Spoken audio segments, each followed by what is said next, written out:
Išel той на свещ с перо.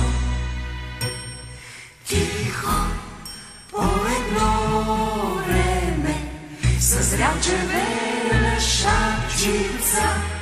Каза си, дойде време, живей червена шапчица. Живей, червена шапчица, червена шапчица, живей! Живей, червена шапчица! Червена шапчице, живей! Шало перо, ах шало перо, красива като капчица, пристигна върху листера.